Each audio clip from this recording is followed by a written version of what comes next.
وأحسن منك لم تر قط عيني وأجمل منك لم تلد النساء خلقت مبرأ من كل عيب خلقت مبرأ من كل عيب كأنك قد خلقت كما تشاء كتاب أنزلناه إليك مبارك ليدبروا آياته وليتذكر أولو الألباب۔ یہ کتاب برکت والی ہے جسے ہم نے آپ کی طرف نازل فرمایا ہے تاکہ دانش مند لوگ اس کی آیتوں میں غور و فکر کریں اور نصیحت حاصل کریں۔ اللہم صلی علی سیدنا محمد معدن الجود والکرم علیہ وسلم۔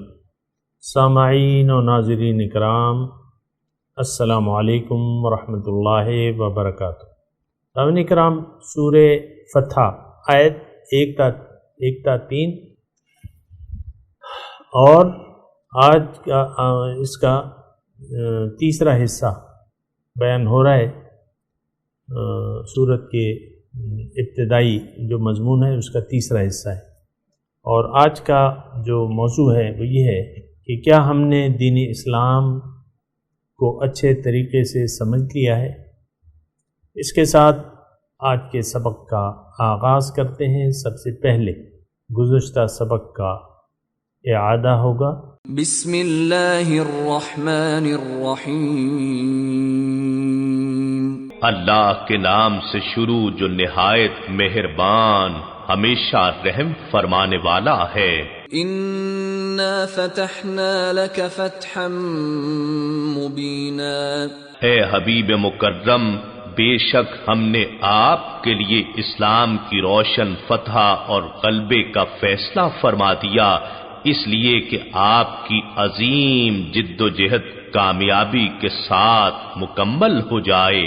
لِيَغْفِرَ لَكَ اللَّهُ مَا تَقَدَّمَ مِن ذَنبِكَ وَمَا تَأَخَّرَ وَيُتِمَّ نِعْمَتَهُ عَلَيْكَ وَيَهْدِيَكَ صِرَاطًا مُسْتَقِيمًا، تاکہ آپ کی خاطر اللہ آپ کی امت کے ان تمام افراد کی اگلی پچھلی خطائیں معاف فرما دے جنہوں نے آپ کے حکم پر جہاد کیے اور قربانیاں دیں، اور یوں اسلام کی فتح اور امت کی بخشش کی صورت میں آپ پر اپنی نعمت ظاہراً و باطناً پوری فرما دے، اور آپ کے واسطے سے آپ کی امت کو سیدھے راستے پر ثابت قدم رکھے۔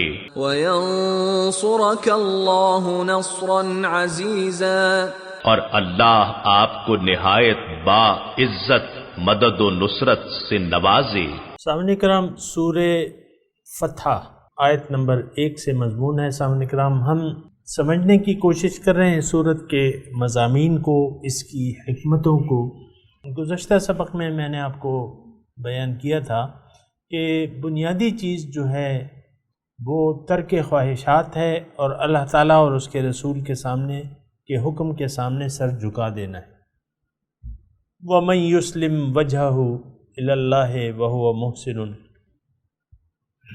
تو بہرحال بلا من اسلم وجهه للہ وهو محسن، اللہ تعالیٰ فرماتا ہے کہ جس نے بھی اپنا سر جھکا دیا اللہ تعالیٰ کے سامنے اور اس میں وہ مخلص بھی ہے تو اس کے لیے اجر ہوگا۔ یہ سامعین کرام، میں آپ کو اتنا عرض کر دوں کہ بات تو ہم کر رہے ہیں سورہ فتح کی، لیکن اصل میں یہ مسلمانوں کے لیے ایک مکمل اس میں ہدایت موجود ہے، نہ صرف وہاں کے اصحاب کرام کے لیے۔ یہ ہماری بہت بڑی بدقسمتی ہے کہ ہم جب قرآن کو پڑھتے ہیں اور اس میں کسی خاص واقعے کا تذکرہ ہوتا ہے تو اس کے یعنی اس میں جو اسباق ہمیں حاصل ہونے ہیں اس کی طرف تو ہم توجہ کرتے نہیں ہیں، اور بلکہ اپنا سارا زور جو ہے وہ اس تاریخی واقعات پر لگا دیتے ہیں، اور اس وقت جو حالات پیش آئے تھے سارا زور اس پر لگا کے ہم جو اس میں موجود ہمارے لیے ہدایت ہے وہ ہم قبول نہیں کرتے، اور وہ عام طور پہ ہمیں بتایا بھی نہیں جاتا سامنے کرام، نہ ہم خود غور کرتے ہیں۔ قرآن ہے تدبر کے لیے، تذکر کے لیے، یہ ایک نصیحت ہے۔ اگر مثال کے طور پہ سورہ فتح ایک خاص تناظر میں نازل ہوئی ہے، بے شک اس کا بھی ہم تذکرہ کریں گے، لیکن بنیادی طور پہ یہ قرآن جو ہے یہ ایک ہدایت کی کتاب ہے، اس میں ہر مسلمان کے لیے ہدایت ہے۔ بنیادی طور پہ تو یہ انسان کے لیے ہے، پھر خاص طور پہ مومنوں کے لیے ہے۔ دوبارہ میں عرض کرتا ہوں، بنیادی طور پہ یہ تمام انسانیت کے لیے ایک نشان منزل ہے، کتاب ہدایت ہے۔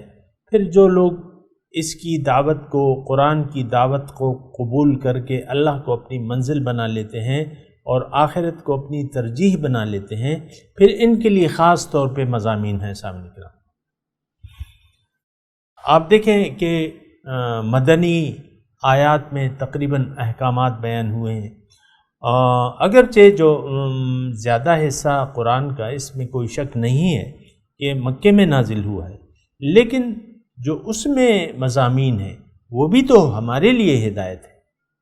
توحید کو صحیح طریقے سے ہم نے معلوم کر لینا اور اس کو تسلیم کر لینا، اسی طرح آخرت کو اپنی منزل بنا کے حضور صلی اللہ علیہ وسلم کے جو رسالت ہے اس کو سمجھ لینا، یہ بنیادی نکات تو ہمارے لیے بھی ہیں، کیونکہ اس وقت جو ہماری کمزوری ہے اور بہت بڑی کمزوری ہے کہ ہم دین کو سمجھے نہیں ہیں، نہ سمجھنا چاہتے ہیں۔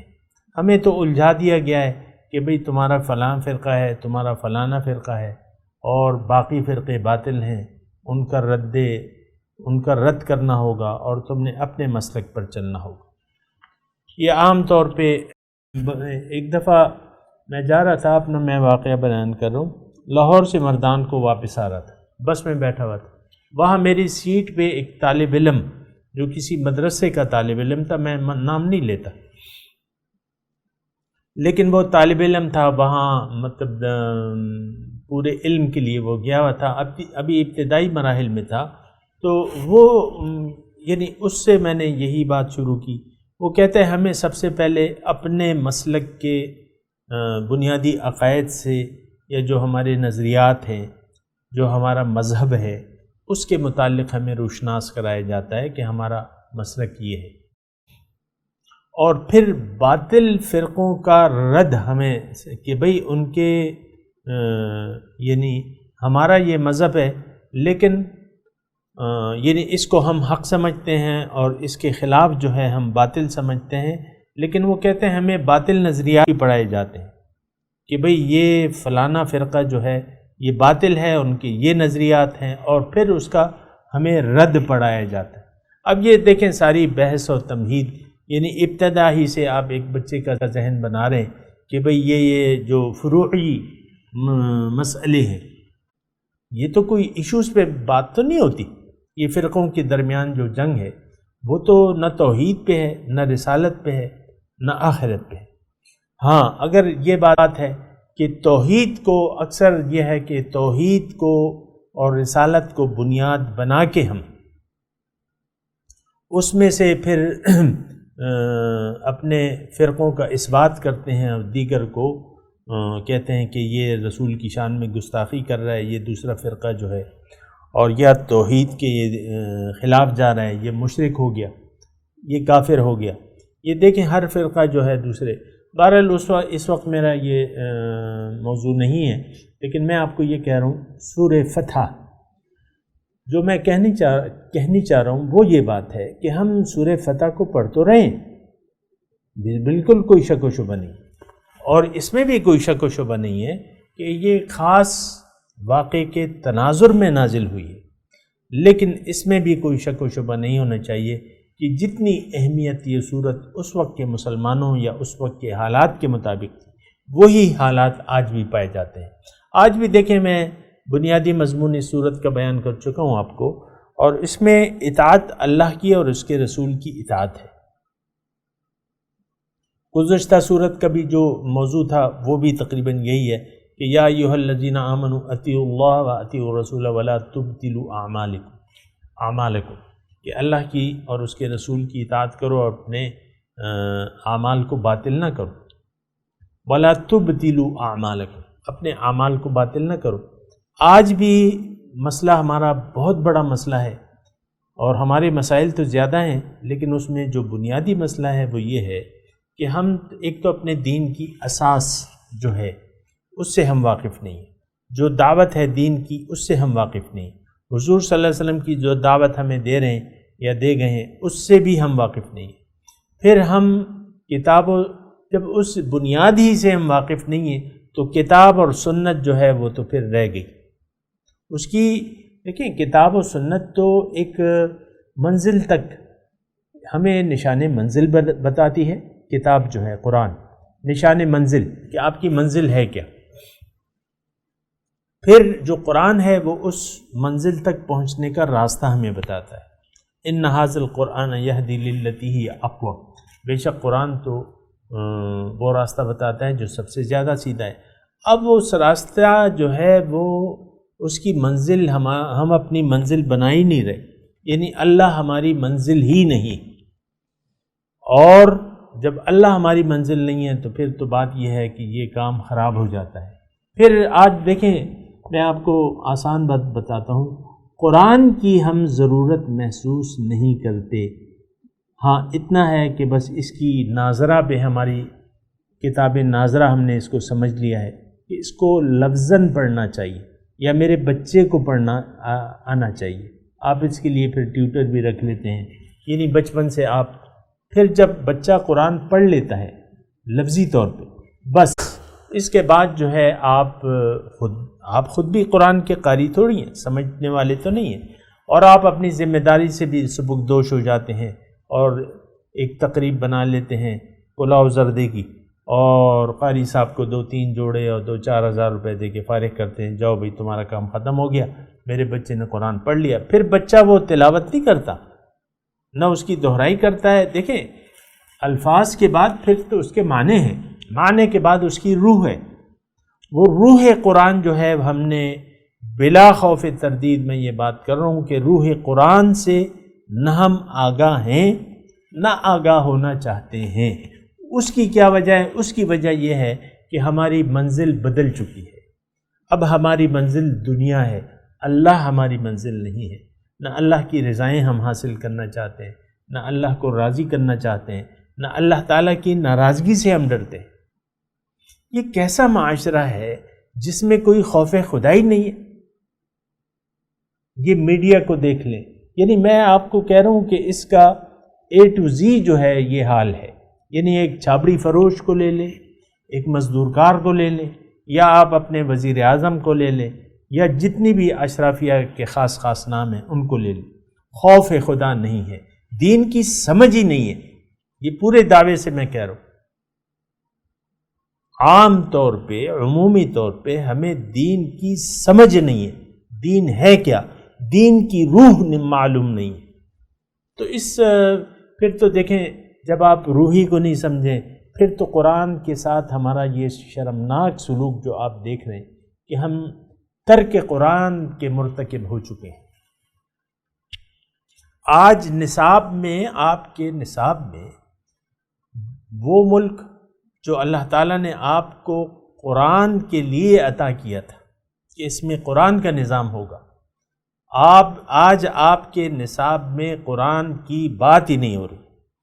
آپ کا لڑکا انجینئر بن جائے، ڈاکٹر بن جائے، PhD کر لے، قرآن سے واقف نہیں ہوگا، نہ دین کی روح سے واقف ہوگا، نہ نماز کے فرائض اور سنن سے واقف ہوگا، تمام اہم، نہ زکوٰۃ کی تفصیلات ہیں آپ کے نصاب میں، زکوٰۃ کا بیان تو نہیں ہے، پھر آپ کے نصاب میں نہ نماز کا کوئی اہتمام ہے کہ نماز کی کامل تعلیم تو آپ کے نصاب میں نہیں ہے. آپ 20 جماعتیں پڑھ جائیں وہ بچہ جو ہے جاہل رہے گا. یہ میں آپ کے نصاب کی بات کر رہا ہوں جو بڑے بڑے علامہ نے بنایا اور اس پر اتفاق کر لیا کہ ہاں یہ ہمارا نصاب ہے. اس میں قرآن نہیں ہے، حدیث نہیں ہے، لفظی طور پہ بس چند آیاتیں صورتیں، بس یہ ایک وہ یعنی اسلامیات کو اگر آپ نے لازم کیا ہے اس کا مطلب یہ نہیں ہے کہ آپ اسلام کو چاہتے ہیں. یہ ایک روایتی طور پہ اگر نہ کریں تو پھر بلوا ہو جائے گا اور یہ ہوگا اور وہ ہوگا. بس روایتی طور پہ آپ نے چند مضامین ڈال دیے، وہ بھی مطلب آپ کو معلوم ہے کہ کیا ہے.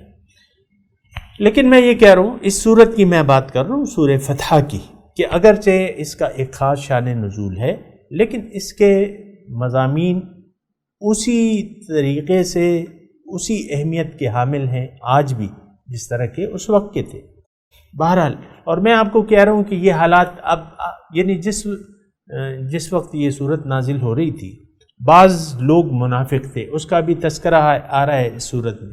اس میں سامعین کرام اس میں مومنین کا تذکرہ آ رہا ہے، مشرکین کا اور منافقین کا بھی تذکرہ آ رہا ہے، اور یہ ساری چیزیں آج موجود ہیں لیکن بدرجہ کمال موجود ہیں.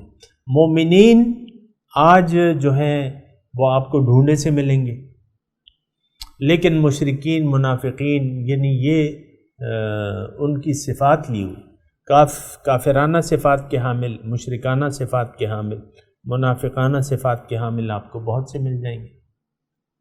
ہمارا نفاق تو ہماری اعمال سے ظاہر ہے سامنے کرام. ہمارے نفاق میں شک و شبہ کیا ہے؟ قرآن کو ہم نے ترک کر دیا ہے. زبان پر نام ہے بس صرف اسلام کا، زبان سے کہہ بھی دیا لا الہ تو کیا حاصل، دل و نگاہ جو مسلمان نہیں تو کچھ بھی نہیں. اور یہ بات بھی نوٹ کر لیں سامنے کرام کہ ایمان جو ہے وہ دل کی چیز ہے. ایمان کا تعلق آپ کے دل سے ہے، آپ کے یقین سے ہے، لیکن دل میں ہی آپ کا یقین نہ ہو. آج اسلام بحیثیت ایک نظام حیات نو، اس کے لیے ہم تیار نہیں. اپنی مرضی سے آپ دیکھ لیں، ہر شخص ہم میں سے معاشرے میں تقریباً اکثریت کی میں بات کر رہا ہوں اپنی مرضی سے زندگی گزار رہا ہے، اور جو دین ہے وہ ہمارا یعنی من چاہا اسلام ہے. اپنی اس اسلام جس پر ہم عمل کر رہے ہیں یہ ہماری خواہشات والا اسلام ہے. ہماری مرضی ہے کہ اسلام پہ کہ کس حکم کو ہم لے لیں، تسلیم کر لیں اور کس حد تک اس پر عمل کریں. میں آپ کو مثال دیتا رہتا ہوں کہ داڑھی شریف کی یعنی بعض لوگ جو ہیں وہ فرینچ کٹ بنا لیتے ہیں، اکثر تو ساری زندگی منڈواتے رہیں گے داڑھی، پھر جب بوڑھے ہوں گے تو پھر جو ہے تھوڑی تھوڑی حجامت بنا کے اور باقی خط لے کے کہتے ہیں یہ ہماری داڑھی ہے. پھر بعض لوگ جو ہیں فرینچ کٹ بنا لیتے ہیں، داڑھی چھوڑنی ہوتی ہے فرینچ کٹ بنا لیتے ہیں. یہ میں ایک مثال دے رہا ہوں. اسلام داڑھی میں اسلام نہیں ہے، اسلام میں داڑھی ہے. لیکن میں ایک جملہ لے لیتا ہوں. آپ عام طور پہ لڑکیاں جو ہیں نوجوان لڑکیاں بہت سی ایسی ہیں کہ وہ جوانی میں نماز سے کنارہ کشی کرتی ہیں، شادی کرتی ہیں، بچے پالتی پوستی ہیں، اس وقت وہ نماز سے بیگانہ ہوتی ہیں. بچہ ہے، پیشاب وغیرہ یہ وہ کہتی ہیں یار یہ تو بڑا مشکل ہے. پھر جب بوڑھی ہو جاتی ہیں تو پھر وہ تسبیح اور مصلی لے لیتی ہیں. تو بہرحال آج زیادہ گمراہی ہے سامنے کرام. اس وقت تو حضور صلی اللہ علیہ وسلم کی ذات تھی، قرآن کا نزول ہو رہا تھا اور اصلاح ہو رہی تھی. آج تو نہ ہمارا کوئی امیر ہے، اس وقت تو حضور صلی اللہ علیہ وسلم موجود تھے، رہنما موجود تھے. اس کے باوجود اس معاشرے میں منافقین کی ایک کثیر تعداد موجود تھی سامنے کرام. یعنی آپ دیکھیں نا جنگ احد میں یعنی 1/3 مسلمان جو تھے یعنی منافقین وہ حضور کا ساتھ چھوڑ کے چلے گئے. لیکن آج کل تو پھر اس کی تعداد جو ہے بہت ہے. میں اس کی تفصیل میں نہیں جاتا، لیکن میں اتنا کہہ رہا ہوں کہ دین کی روح سے ہم نابلد ہیں. دین ہے کیا، کیوں ہے، ہم کون ہیں، کیوں آئے ہیں اس دنیا میں. ہاں ہم انسان ہیں، دنیا میں آئے ہیں دنیا کے لیے، دنیا ہی ہماری منزل ہے، یہ ہمارا عقیدہ ہے، بن چکا ہے سب کا، دنیا بھی یعنی دنیا ہی مقصود و محبوب و مطلوب بن گیا ہمارا۔ ایسی صورت میں کیا آپ یہ دعویٰ کریں گے کہ یہ لوگ سچے مسلمان ہیں جبکہ صورتحال یہ ہو؟ ایسا تو نہیں ہے سامنے کرام۔ بہرحال یہ ساری باتیں ہیں اور اس کو ذرا خوب غور اور خوص اور سمجھ سے اس کو دیکھنا ہوگا۔ میں سورہ فتح کے مضامین کی بات کر رہا ہوں سامنے کرام، اور میں نے آپ کو بتایا کہ اس کا بنیادی یعنی اس میں یعنی اللہ تعالی ہمیں حکمت یہ بتا رہا ہے، اور مضامین بھی ہیں لیکن حکمت یہ ہے کہ اللہ اور اس کے رسول کے حکم کی بلا چون و چرا اطاعت کرو، جو حکم دیں اس کو مان لو اور جس سے تمہیں روکیں اس سے رک جاؤ۔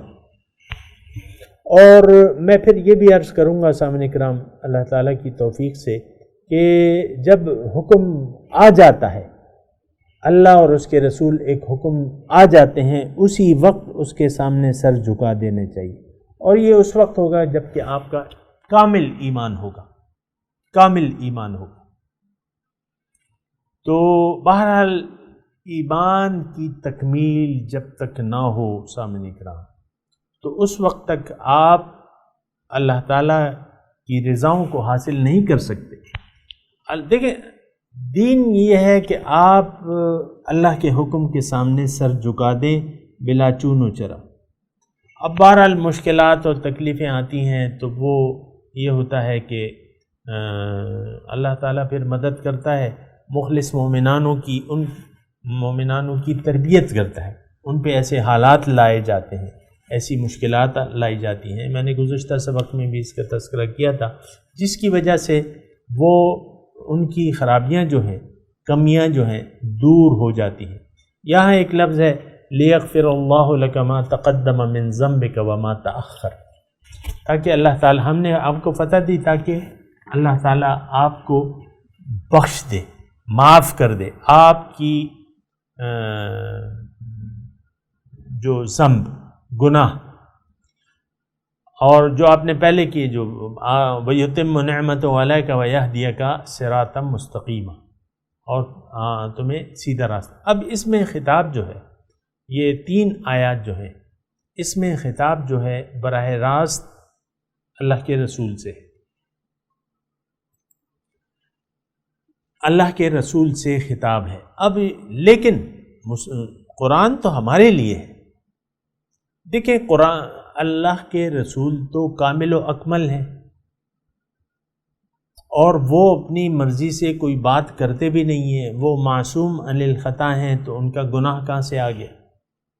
تھوڑا سا آپ یہ اس بات کو ذرا یعنی اس پہ غور کریں۔ رسول گناہ کرے، کوئی کمی کرے، کسی میں اپنی مرضی سے کام لے، ایسا ہو سکتا ہے؟ نو، کامل اور اکمل رسول کی ذات، کامل اور اکمل، ہر نقص سے پاک، بالکل معصوم، معصوم عن الخطا، یہ نبی کی شان ہے سامنے کرام۔ تو ان سے کوئی خطا تو ایسی بات ہے، ٹھیک ہے، اس کا براہ راست خطاب جو ہے وہ اللہ کے نبی ہے، لیکن دیکھیں قرآن تو ہمارے لیے نا، یہ بات آپ مانتے ہیں؟ پھر نبی کے زیر تربیت جو جماعت ہے، خامیاں تو اس میں ہوتی ہیں، اور نبی ان کا تزکیہ کرتا ہے اور ان کو درجہ کمال تک پہنچاتا ہے اپنے قول اور عمل کے ذریعے۔ تو یہ ساری باتیں، یہ کمیاں، یہ تو امت میں ہو سکتی ہیں، نبی میں نہیں ہو سکتی سامنے کا۔ نبی معصوم عن الخطا ہے، کامل ہے، کامل حضور صلی اللہ علیہ وسلم کی صفت بھی ہے سامنے کرام، تو ان سے کسی قسم کی کمی، گناہ، خطا اور اس کا صدور ناممکن ہے، ہو نہیں سکتا۔ وہ تو ایک ایسی ذات ہے جو کہ نمونہ ہے، شاہدن، ابھی ہم پڑھیں گے، انا ارسلناک شاہدن و بشیرم و نذیرا، یہ بھی آیت آ رہی ہے سامنے کرام۔ لیکن یہاں میں آپ سے عرض کر رہا ہوں، یہ 3 آیات جو ہم پڑھ رہے ہیں، اس میں ایک بات یہ نوٹ کر لیں کہ یہ تینوں آیات کا مخاطب بظاہر حضور صلی اللہ علیہ وسلم ہے، لیکن یہ مسلمانوں کی جماعت ہے۔ مسلمانوں کی جماعت جو تھی ان کا یہ خیال تھا کہ یہ شکست ہے. اللہ تعالیٰ ان کو کہہ رہے ہیں نہیں، یہ فتح ہے، ہم نے تم لوگوں کو فتح دی ہے. اے مسلمانوں، تمہیں ہم نے فتح دی ہے اس حدیبیہ کے معاہدے کے ذریعے. یہ تمہاری فتح ہے، تمہاری شکست نہیں ہے. مسلمان یہ سمجھ رہے تھے بشری کمزوریوں کی وجہ سے، کیونکہ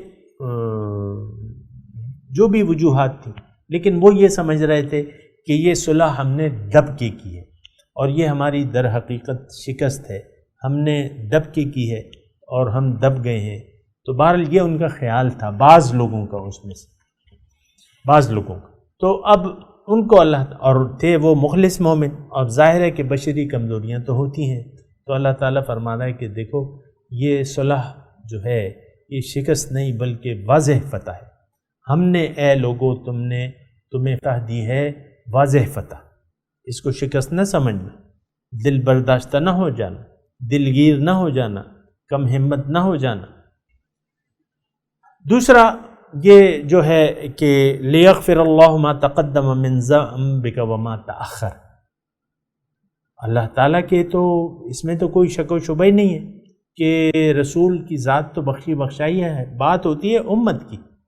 تو یہاں بظاہر یہ 3 آیات کے مخاطب جو ہیں حضور صلی اللہ علیہ وسلم ہیں، لیکن اصل خطاب جو ہے کس سے ہے؟ مومنوں سے ہے کہ تمہارے جو کمیاں ہیں وہ ہم، یعنی آپ کو کمیوں سے ہم درگزر فرمائیں گے. جو اگلے پچھلے تمہاری کمیاں ہیں وہ اس سے ہم درگزر فرمائیں گے اور اپنی نعمت تم پر تمام کر دیں گے. وَيُتِمُّ نِعْمَتَهُ عَلَيْكَ. اے مسلمانوں تم پر ہم اپنی نعمت تمام کر دیں گے. جیسے کہ یہ یعنی یہاں تو واحد کا صیغہ ہے اور براہ راست خطاب جو ہے حضور صلی اللہ علیہ وسلم سے ہے، لیکن اس کی وجہ بھی میں نے آپ کو بتا دی. لیکن دوسری جگہ سورہ مائدہ میں ہے، غالباً سورہ مائدہ میں، الْيَوْمَ أَكْمَلْتُ لَكُمْ دِينُكُمْ وَأَتْمَمْتُ عَلَيْكُمْ نِعْمَتِي وَرَضِيتُ لَكُمُ الْإِسْلَامَ دِينًا. اب وہاں دیکھیں، یہاں بھی نعمت کا ذکر ہے، اس آیت میں بھی نعمت کا ذکر ہے، لیکن وہاں جمع کا صیغہ ہے، امت براہ راست مخاطب. الْيَوْمَ أَكْمَلْتُ لَكُمْ دِينُكُمْ وَأَتْمَمْتُ عَلَيْكُمْ نِعْمَتِي. یہاں کیا ہے؟ وَيُتِمُّ نِعْمَتَهُ عَلَيْكَ. تو میں نے آپ کو کہا کہ یہ 3 آیات جو ہیں یہ مخلص مومنوں کے لیے ہیں کہ بھئی تمہاری جو بشری کوتاہیاں ہیں، اور ظاہر ہے کہ اس میں بھی یعنی یہ واقعہ ایسا تھا، آپ اس کا مطالعہ کریں، اس میں کچھ بشری کمزوریاں سامنے آئیں، لیکن یہ ایک تربیت تھی اور یہ ایک امتحان تھا. صلح حدیبیہ کا واقعہ، اس میں مسلمانوں کی تربیت ہوئی اور ان کا ایمان جو ہے کامل ہو گیا. اور وَيَهْدِيَكَ صِرَاطًا مُسْتَقِيمًا، اور اللہ تعالیٰ آپ کی ہدایت کرے. یعنی اے مسلمانوں تمہیں میں نے منزل تک پہنچانا ہے، تمہاری منزل اللہ ہے، اور اللہ تک تم تب پہنچو گے جب اللہ کی رضاؤں کو تم مکمل طور پہ اپنا لو گے. اب اس میں دیکھیں جو واقعہ ہے، اس میں بعض اوقات اللہ کے رسول کی، یہ ظاہر ہے کہ اللہ کی رضا تو رسول کی رضا ہوتی ہے، اور رسول تو وہی حکم دیتا ہے جو، لیکن بعض اوقات اس واقعے میں آپ دیکھیں کہ مخلص مومن تھے، لیکن انہوں نے بلا چون و چرا اطاعت ہمارے ایمان کا تقاضا ہے سامنے کرام، اور اللہ تعالیٰ اور اس کے رسول پر راضی رہنا یہ قرآن سے ثابت ہے کہ یہ مسلمانوں کا شیوا ہے. لیکن اس واقعے میں تھوڑی سی اونچ نیچ ہو گئی تھی مسلمانوں سے. مخلص مومن تھے لیکن بشری تقاضے ہیں. اللہ تعالیٰ فرما رہے ٹھیک ہے میں نے تمہیں تربیت کر دی، اور کیا ہوا؟ والذی انزل، ابھی یہ مضمون آئے گا، اب مضمون آدھے میں ہے، میں تلاوت کرتا ہوں، میرے ساتھ دہرائیے.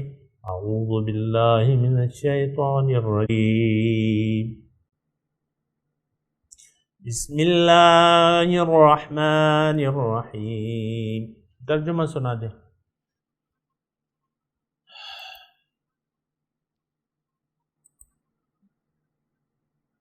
انا فتحنا لک فتحا مبینا، ہم نے آپ کو فتح دی، فتح مبین. لیغفر اللہ لک ما تقدم من ذنبک وما تأخر،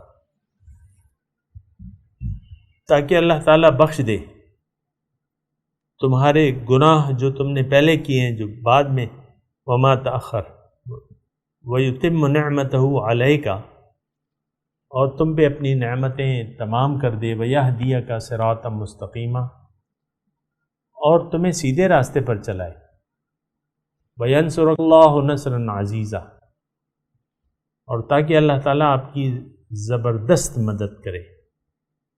اب ان آیات کی تلاوت اور ترجمہ۔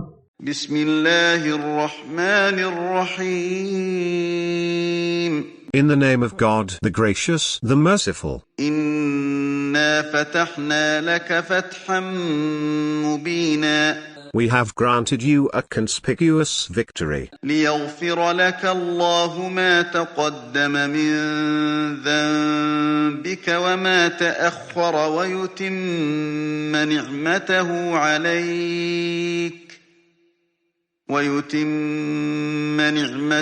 عليك ويهديك صراطا مستقيما that God may forgive you your sin, past and to come, and complete His favors upon you, and guide you in a straight path, وينصرك الله نصرا عزيزا and help you with an unwavering support. سامعین کرام، اس کے ساتھ ہی آج کے درس کا وقت اختتام کو پہنچا۔ اگلے درس میں انشاءاللہ ملاقات ہوگی۔ وآخر دعوانا ان الحمدللہ رب العالمین، والسلام علیکم ورحمۃ اللہ وبرکاتہ۔